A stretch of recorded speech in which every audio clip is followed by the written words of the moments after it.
भैया बहनों, आज क्लास 11 फिजिक्स में जो हम डिस्कस करेंगे motion in a straight line, new unit. ये यूनिट 2 है और chapter 3 motion in a straight line. इसके पहले हमने आपको मैथमेटिकल टूल्स, तो उसकी जो मैथमेटिकल टूल्स है वो जितने भी फार्मूले हैं भैया बहनों उसकी बीच बीच में ज़रूरत आती जाएगी। इसलिए उसको हमने कहा था कि पेयर कॉपी के लास्ट पेज पे आप लिख लेंगे और उसको क्रमशः 10-10, 15-15 जिसकी जैसी क्षमता है याद करते जाएंगे। तो मोशन इन ए स्ट्रेट का मतलब बिल्कुल सीधा, माने एक लेन का मोशन अब हमको पढ़ना है जो फिजिक्स में मैकेनिक्स के तहत आएगा।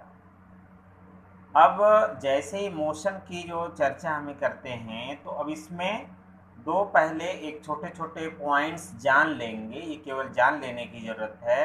जैसे रेस्ट और मोशन, तो what do you mean by rest? Rest यानी an object is said to be rest if it does not change position with respect to its surrounding with passage of time। इसका मतलब यह है कि माने कोई भी ऑब्जेक्ट का पोजीशन अगर अपने सराउंड के विद रिस्पेक्ट उसको चेंज नहीं हो रहा है, for example a book laying on the table, अगर आपके सामने कोई टेबल पर बुक पड़ी हुई है तो वो समय के साथ उसमें कोई भी चेंजिंग नहीं हो रही उसकी पोजीशन में। इसका मतलब क्या है, बुक अब एक बुक रेस्ट पोजीशन में कही जाएगी। बट मोशन, तो motion if the change in position with its surrounding with the passage of time means A train moving on rails.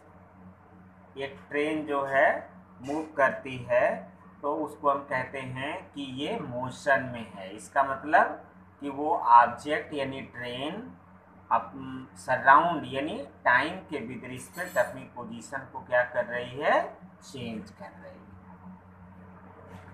अब इसमें एक वर्ड आएगा आगे, पॉइंट मास। जब हम एक पॉइंट मास का कॉन्सेप्ट दिमाग में ये आ जाए, पॉइंट का मतलब ही जानते हैं, जैसे कि आप ज्योमेट्री में पॉइंट एक छोटी सी बिंदी लगा देते हैं उसको पॉइंट कहते हैं, वहाँ से आप स्ट्रेट लाइन ड्रा करते हैं। यहाँ पॉइंट ऑब्जेक्ट मीन्स क्या होगा, ये point object if the position of an object change by distance much greater than its own size। मतलब किसी भी डायरेक्शन में अपने साइज के विद रिस्पेक्ट उसके द्वारा कवर किया हुआ डिस्टेंस बहुत ज़्यादा हो, मच ग्रेटर, तो वो जो ऑब्जेक्ट है उसे हम पॉइंट मास कहते हैं। अब जैसे कि ट्रेन का सफ़र जो होता है, वो ट्रेन अगर कम से कम 100 किलोमीटर, 500, 1000 इतने किलोमीटर डिस्टेंस कवर करती है, तो जो ट्रेन की जो अपनी साइज है वो ट्रेन की साइज पॉइंट मास कहा जाएगा। तो इसी प्रकार से बस है, कार है, तो इसके द्वारा जो सफ़र किया हुआ डिस्टेंस है, इसके विद रिस्पेक्ट जो कार या बस की साइज है वो छोटी है, बहुत छोटी है, तो इसीलिए इस सबको, सभी ऑब्जेक्ट को पॉइंट मास कहते हैं। तो ये सब कुछ है, पहले इसका एक इंट्रोडक्शन, ये ज़रूरत है हमें मैंने आगे पढ़ने के लिए। अब वन देखिए, मोशन भैया बहनों ये कुल 3 डायमेंशन होते हैं, 1 dimension, 2 dimension and 3 dimension motion.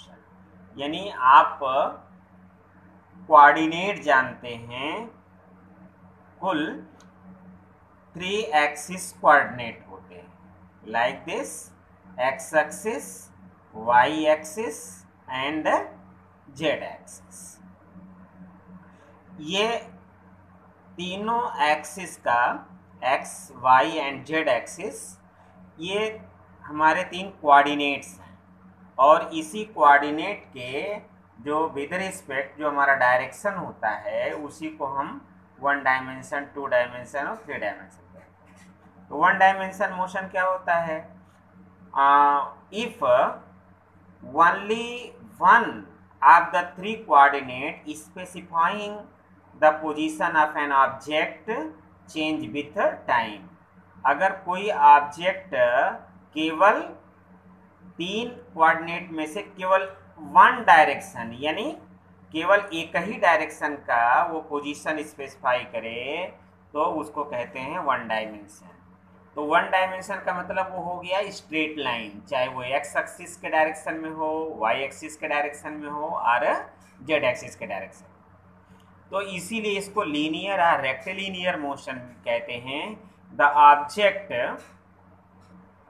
Object move along straight line, this motion are also called linear motion or rectilinear motion। For example, motion of train along straight path और motion of free falling body, जो कि 9th में हमने बताया था आपको। Freely falling body means जब ऊपर से कोई ऑब्जेक्ट फ्री रूप से छोड़ दिया जाए, मीन्स फ्रीली फॉलिंग बॉडी। तो वो जो मोशन होता है वो एक स्ट्रेट लाइन मोशन, और उसी को बोलते हैं रेक्टिलिनियर मोशन। अब 2 dimension motion, if only 2 of 3 coordinate specifying its position change with time। अब 3 में से 2 कोऑर्डिनेट के द्वारा अगर उसका पोजीशन स्पेसिफाई होता है तो उसे कहते हैं 2 dimension motion. For example, motion of a planet around the sun और a car moving along zigzag path, या motion of a carrom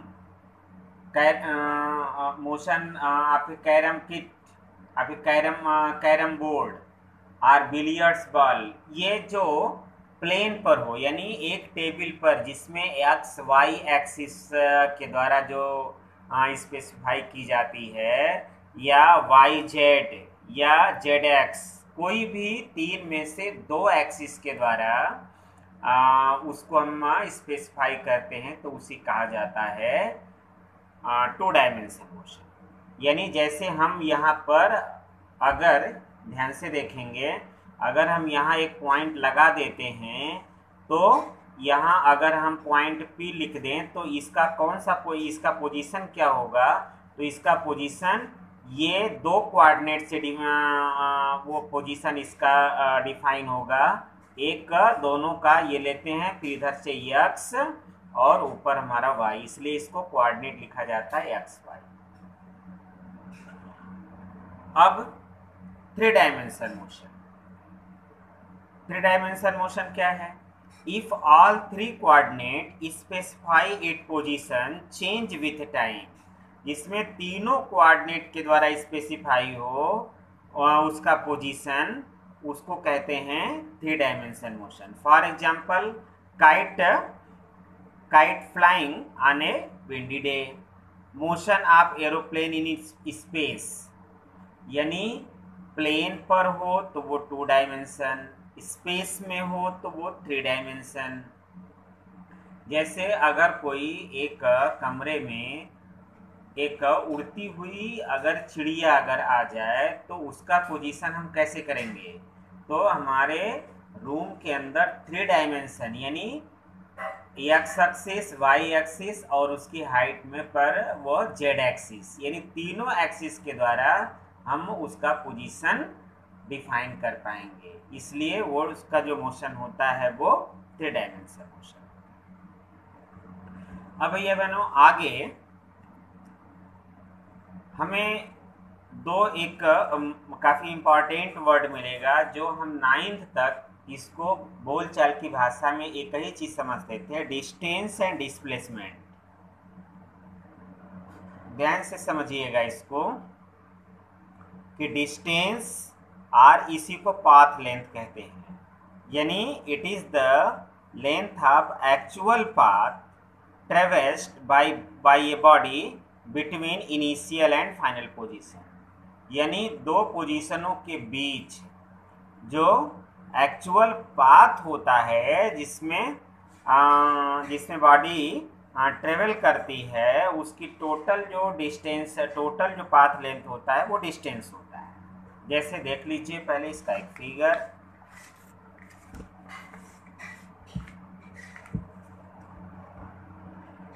suppose a body travel from A to B through C, तो पहले A to C and C to B, इसलिए जो distance cover है अगर ए से B का पूछा जाए तो ए सी प्लस सी बी दोनों ही डिस्टेंस क्या करेंगे, जोड़ देंगे, तो ये टोटल डिस्टेंस कहा जाएगा, डिस्टेंस कवर या पाथ लेंथ। इसीलिए मैंने इसका जो डिस्टेंस का एसआई यूनिट मीटर होगा। अब displacement, the displacement of an object is the change in position of an object in a fixed direction। अब इसमें देखो भैया बहनों, ये फिक्स डायरेक्शन आ गया। इसका अर्थ ये है कि अब इन ऑर्डर माने in above figure displacement is equal to vector A B. अब इसमें एक हमने उसके ऊपर एक हमने एरो का लगाया है मार्क, यह कहा जाता है वेक्टर। अब ये ए टू बी जब ये हो ए टू बी एक जो हमारा पोजीशन है, यानी ये सीधी दूरी, यानी ए से बी एक पर्टिकुलर डायरेक्शन में है, जो यहाँ पर ए बी होगा वो डिस्प्लेसमेंट है। अब दोनों ही माने हमारे पोजीशन में ए से बी पर ही वो जा रहा है, लेकिन एक थ्रू सी होके आ रहा है, इसलिए इसका जो टोटल डिस्टेंस वो पाथ लेंथ कहलाता है, डिस्टेंस कहलाता है। बट ए टू बी ये जो शार्टेड डिस्टेंस, एक in other word the shortest distance between two position is called displacement. तो उसके बीच की शार्टेस्ट दूरी जो होगी वो एक ऑलवेज पर्टिकुलर डायरेक्शन में होगी, इसलिए उसको डिस्प्लेसमेंट कहते हैं। तो और इसका ये जान लीजिए कि डिस्प्लेसमेंट जो होता है यह पॉजिटिव, नेगेटिव और जीरो, इसकी तीनों वैल्यू हो सकती है, बट जो डिस्टेंस होता है वो ऑलवेज पॉजिटिव होता है। इसमें एक हमने एक वर्ड यहाँ पर हमने बताया जो एरो लगाते, इसको हम वेक्टर क्वांटिटी बोलते हैं। डिस्प्लेसमेंट एक वेक्टर क्वांटिटी है एंड डिस्टेंस एक स्केलर क्वांटिटी है। अभी आगे के यूनिट में स्केलर और वेक्टर दोनों को हम एक्सप्लेन करेंगे डिटेल में। इतना ही अभी जान लीजिए कि इसके स्केलर क्वांटिटी वो होती है इसमें कोई पर्टिकुलर डायरेक्शन नहीं होता, सिर्फ मैग्नीट्यूड होता है। और वेक्टर क्वांटिटी में क्या होता है, the magnitude as well as direction. Magnitude के साथ साथ क्या होता है, डायरेक्शन भी होता है।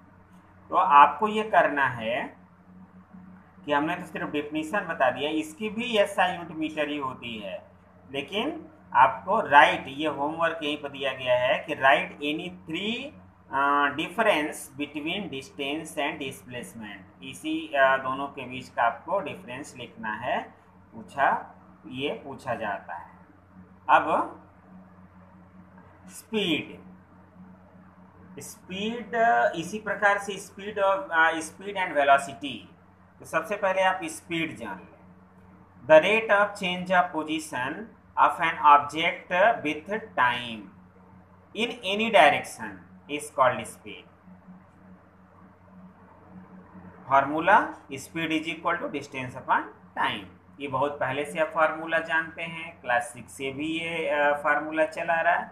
एसआई यूनिट डिस्टेंस का हो जाएगा मीटर, अपॉन टाइम का हो जाएगा सेकेंड, तो एमएस इनवर्स ये लिखने का ये तरीका होता है, एमएस या इनवर्स। अब टाइप ऑफ स्पीड, कुछ है स्पीड के टाइप्स हैं। पहला है यूनिफॉर्म स्पीड। यूनिफॉर्म का अर्थ ये होता है कि if it cover equal distance in equal interval of time, यानी हमेशा इक्वल टाइम में इक्वल डिस्टेंस कवर होता जाए तो इसको कहते हैं यूनिफॉर्म स्पीड। वेरिएबल स्पीड क्या होता है? If it cover unequal distance in equal interval of time, यानी अगर टाइम भले ही आप इक्वल इंटरवल लीजिए, हमेशा 5-5 सेकेंड का अंतर करिए, 10-10 सेकेंड का अंतर करिए, लेकिन जो हमारा वो डिस्टेंस कवर हो रहा है वो अनइक्वल हो रहा है, तो वो वेरिएबल है, यानी बदलता हुआ स्पीड। एवरेज स्पीड क्या होता है कि जब हमारा वेरिएबल स्पीड में हो तब total distance travel upon total time taken, total distance travel निकाल लीजिए जोड़ करके, और टोटल टाइम कितना लगा है उसको करके डिवाइड कर लिए, this means is average speed. इसी से इसका डेफिनेशन बन जाएगा। अब इसमें एक इम्पॉर्टेंट, सबसे इम्पॉर्टेंट जो ये वर्ड है इंस्टेंटेनियस स्पीड। इंस्टेंट का मतलब होता है क्षणिक, तात्कालिक। ये ध्यान से समझ लीजिएगा, ये तत्काल यानी किसी पर्टिकुलर टाइम पर जो उसकी वेलोसिटी होती है, स्पीड होती है, उसको कहते हैं इंस्टेंटेनियस। यानी the speed of an object at any particular instant of time और at a particular point of its path is called instantaneous speed of the object. यानी इंस्टेंट ऑफ टाइम बोलते हैं, या उसको पर्टिकुलर पॉइंट का जो speed होती है पूरे पाथ में, उसको कहते हैं इंस्टेंटेनियस स्पीड। अब इसका जो फार्मूला होता है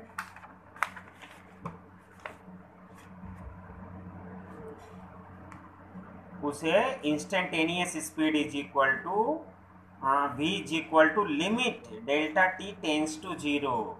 अब ये डेल्टा t टेंस टू 0 का मतलब होता है कि बहुत ही क्षणिक, यानी बहुत कम समय का, तात्कालिक, delta x upon delta t। इसको डेल्टा माने चेंज इन पोजीशन बोलते हैं, अपॉन चेंज इन टाइम यानी टाइम इंटरवल। तो delta x upon delta t, तो अगर जब बहुत छोटा होता है, उसी को जब हम अभी आगे पीछे जो फार्मूला पढ़े हैं डिफरेंशियल, उसी को dx अपॉन dt,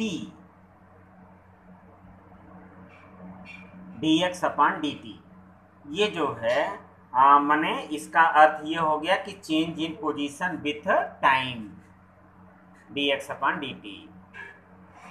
जो किसी भी ऑटोमोबाइल में स्पीडोमीटर होता है, the speedometer of an automobile indicate it's instantaneous speed at any instant, यानी किसी क्षण वो स्पीडोमीटर क्या बताता है? Instantaneous speed. अब दूसरा वर्ड आता है वेलोसिटी। हम लोग भी ये 9th तक इसको स्पीड और वेलोसिटी एक ही वर्ड मान लेते हैं, लेकिन फिर वही अंतर है डायरेक्शन का।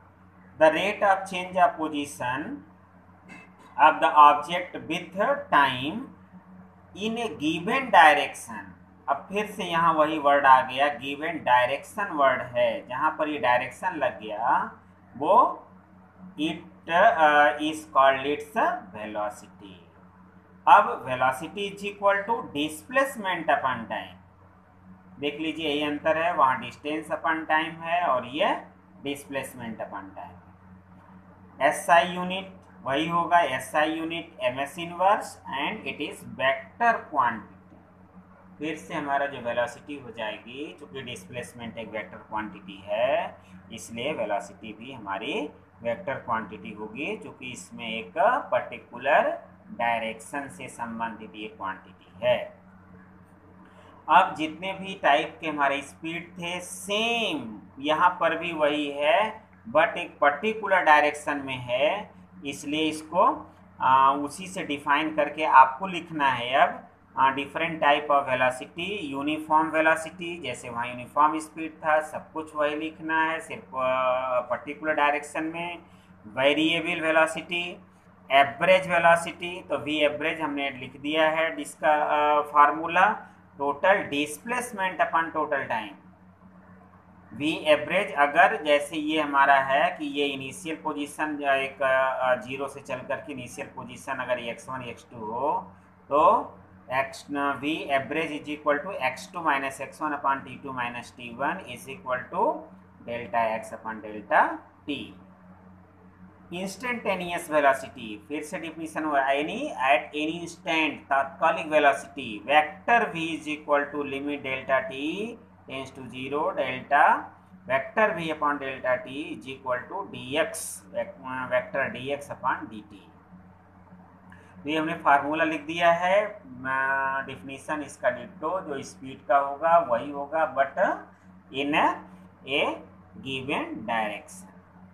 तो जो आपको अब होमवर्क है कि right the difference between speed and velocity any four. यहाँ पर भी वही स्केलर वेक्टर का या वेलोसिटी भी जीरो हो सकती है, पॉजिटिव निगेटिव हो सकती है, but speed is only positive quantity. अब कभी कभी ये दिमाग में आता है कि जीरो कैसे डिस्प्लेसमेंट हो सकता है या वेलोसिटी जीरो हो सकती है।